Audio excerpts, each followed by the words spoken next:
To give a little bit of a story and a background of Health at Last and how did this whole journey begin. My undergraduate degree is in biochemistry from the University of Colorado in Boulder.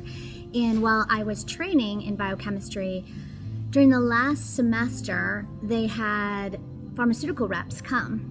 And when they came, I was curious, I was taking notes. One of the things they said is that they did human trials on these drugs. And I raised my hand, I'm like, how are you doing these human trials? And they said, well, what we usually do is we go to third world countries and we ask them in exchange for us giving them food for them to try the drugs.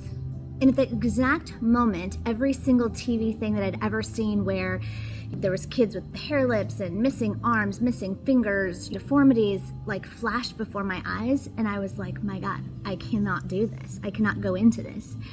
Prior to that, because of my history with things that I experienced with my mom, and she had mental health issues and things like that, I had studied and thought that maybe if I was a neurosurgeon, maybe I could find the answer to it through neurosurgery. And that was the path that I was actually on. I had great grades, I was getting a great degree, and I was ready to go for that.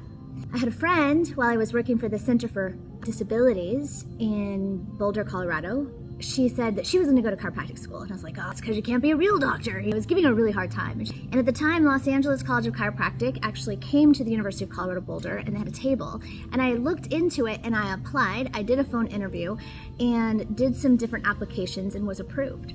What I see and what I learned, from my scientific background in biochemistry and then looking and studying chiropractic, what I found is that chiropractors were happy.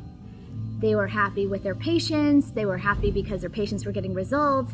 And not only that, they had work-life balance and they were getting people better.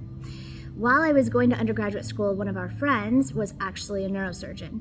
And what I saw was that he was tired, that he would say that he would get woken up in the middle of the night, that he would literally lie on the bottom of his bathtub with cold water being on his body while drinking a Coca-Cola so he could wake up so he could go do surgery. And I'm like, oh my God, what a life. I would not want a surgeon working on me that just did that.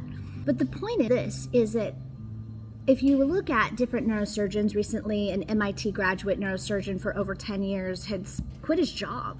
I just watched the video, and what was fascinating is he gave up being a neurosurgeon. And the reason is when he went to medical school, he was told that his job was to end human suffering. And that is one of the purposes of Health at Last. But what he found as a surgeon is that he wasn't ending human suffering. He was patching drywall without handling the leak in the roof, and so it just kept happening and happening and happening. And what he researched and found is that his patients, the ones that ate well, slept well, had good human relationships, and exercised, actually did well with surgery and succeeded, or in some cases didn't even need the surgery after changing their lifestyle to be happy and healthy.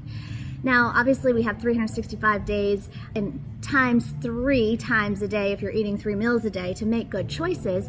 And we have a choice to be able to eat well, sleep well, exercise well, and have good human relations.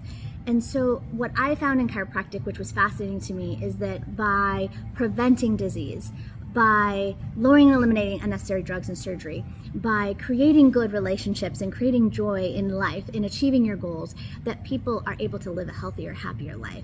And so I'm super glad every day that I chose to be a chiropractor. And I know that this is in a more advanced technology that has been here. And it's why chiropractors have fought their life for us to have a license. Not that long ago, chiropractors were jailed to practice chiropractic. I mean, how powerful must something be that people are fighting it so hard? The American Medical Association tried to take it out during the Wilkes case. You can look it up.